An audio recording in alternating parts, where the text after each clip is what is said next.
Back in 2015, the United Nations made a wake-up call to the whole world. And they say we need to go through these turbulent times of energy by introducing 17 global sustainable goals. Precisely, they talk about the energy and the water and the importance of having both. So it is a big challenge facing everybody. Challenge why? Because we're getting used to the conventional way of producing energy, which is the fossil fuel. And fossil fuels, even from the producing nations, as wells are depleting, and some of them even they want to dry. And the world is populated more, there are more people coming. So to sustain this and to keep it up the way how you're going, it is kind of impossible. You're reaching a dead end. So something has to be done on this. What needs to be done is both. You need to focus on the conventional way, because the conventional production, the fossil fuel, will not go out totally from the system like some of the countries and some of the region feels that we can go 100% away from. This is to me not at least for the coming 50 years. You will be still depending on this as the major supply. It is both. I mean, you just can't have a definite answer. So saying no to the fossil, I think this is a dream. It's not true, at least for the coming 50 years. Yeah.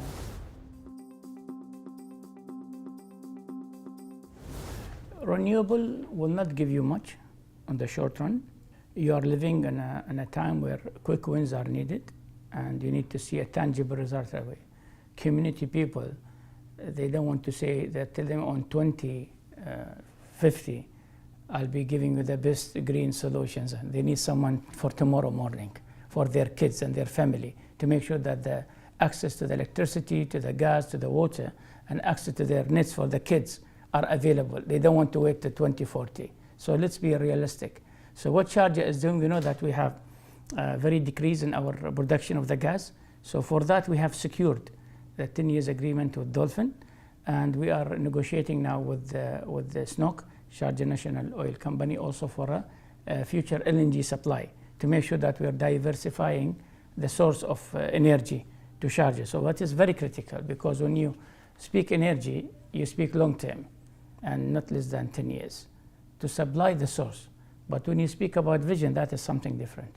We have created a full department called Research and Study Department. And what does this department main function do is to bring the different ideas, how to generate and how to produce clean energy the best we could. One of the resources, as you know, is the sun resource, which is called through the solar system. But that solar system, if you only for the last, I won't even say for the last 10 years, for the last 4 years only, it went through so massive improvement in the innovation and the creativity that has produced a solar panel could last longer, maybe 2 times of the previous one, only 4 years, which was, and the efficiency has increased, and it has become more environmental friendly once the lifetime is done. Why? Because there's a lot of money spent, a lot of white angels, investors. They wanted to put their money for this beautiful, because this environmental friendly one, and then the return on the investment is high, because almost every single nation in the globe is thinking solar now. So the return is quicker. So that's why there's a lot of money we're pumped on this new product, and has helped to accelerate the innovation process and to bring it to. So when you increase or accelerate the innovation process, what's happened?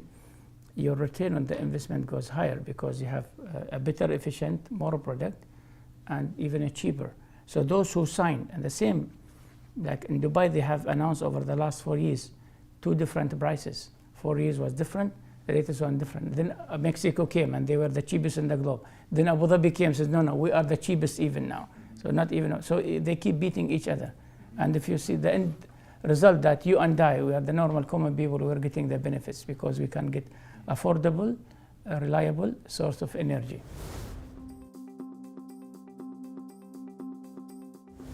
We call them prosumers. Prosumers are more than consumers. Prosumers, that they are part of the design process with you. Prosumers, they can sell you back of what you do. So they become sellers, actually. So that's why you call them prosumers. So in Sharjah, I call them prosumers, and we have gone through a couple of pilot projects where we have some of the SMEs, some of the small companies, and the warehousing top roof. They have put some solar panel, and it has really approved the point, yes, during the working hours, they use the energy, but during the sleeping hours of the company, energy is sent back to the grid. So we did this, a couple of pilots, a project with the residential, with the commercial, with the industrial. But yet to be really announced about them on a big go once we really have more companies are adopting and buying in. It is not about legislation. Legislation is easy. You can buy it from the shelf and just get the top man in the country to sign it off, and that's it. I think it is more toward technical and where are you hitting to. I want people to start to have defining moments. Defining moment is a time where you do a paradigm shift in your thinking process. We will be gaining nothing if we just keep the way how we are doing things. So that's why I was asked again by one of the reporters in one of the conferences, Rashid, if you have the chance to travel to the Mars, who are the team you're planning to take with you?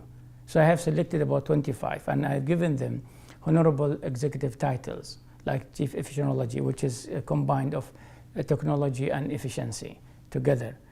Imagineering, which is imagination and engineering together, right? So we try to find those very catchy titles, which means a lot. So the idea of the wall and encouraging those titles is to really think different and think in a big picture together.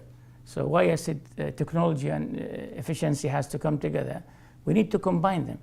I cannot live someone who's only in the digital and she or he lives in that area and leaving the importance of the efficiency and on this energy sector. So we try to tell people, yes, you need to work together and you need to be multi-skilled as a person. Yeah. Imagineering is about visualization process. It's thinking before you're implementing. So it's just about before you execute a job, you need to give it a lot of thoughts, a lot of planning, a lot of visualization. You see it through your mind, which is, we call it the vision statement. So how to transfer the vision to be a mission by imagineering it. So during this visualization state, you invite all the stakeholders to come under one umbrella, and the whole process will be facilitated by the Imagineering department, and then it goes to the second step.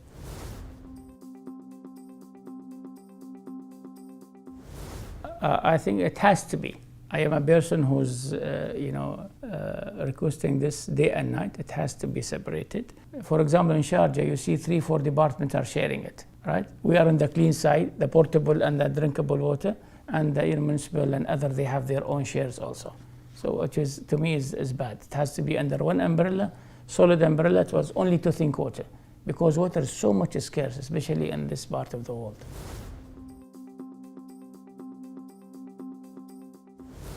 I think there's a gap between theoretical and practical. There's a gap between what's taught at the universities and what is on the ground in reality. And I'm trying to bridge this gap by engaging the universities, at least those who are in Sharjah here, with the rest of the Emirates. Now I have signed with a couple of universities, and I pay even financially support to them through two things, through scholarship, where I have over 800 to 900 a year. I'm sending fully 100% sponsored by SEWA to the universities in UAE. And second, for the education R&D centers, which is the universities. And the R&D focusing in two areas, the energy and the water. What is the best fit for us here on the ground? And we've been doing a real good and remarkable success together. Some will be, hopefully soon, will be announcing about, but they really, we found a real value added. One of the quick things, if I would call it a quick wins, is the devices, which we have a device which we have done with the Sharjah University, how to reduce the amount of water flow from the tap. It's just a small device. The cost is even so much, about 10 dirhams only. You just fix it and it reduces 60% of the water you're using. So that was a real value added by all means to the whole community. As you know, we have the first ever IPP project was announced last year, and His Highness himself was involved and he gave his full support and blessings to this project.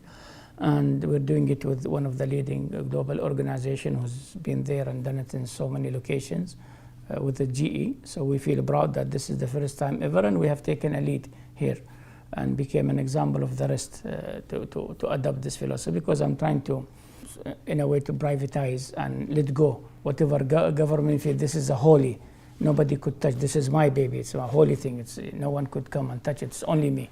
So it's difficult to even to convince the leadership that the time has come to let go.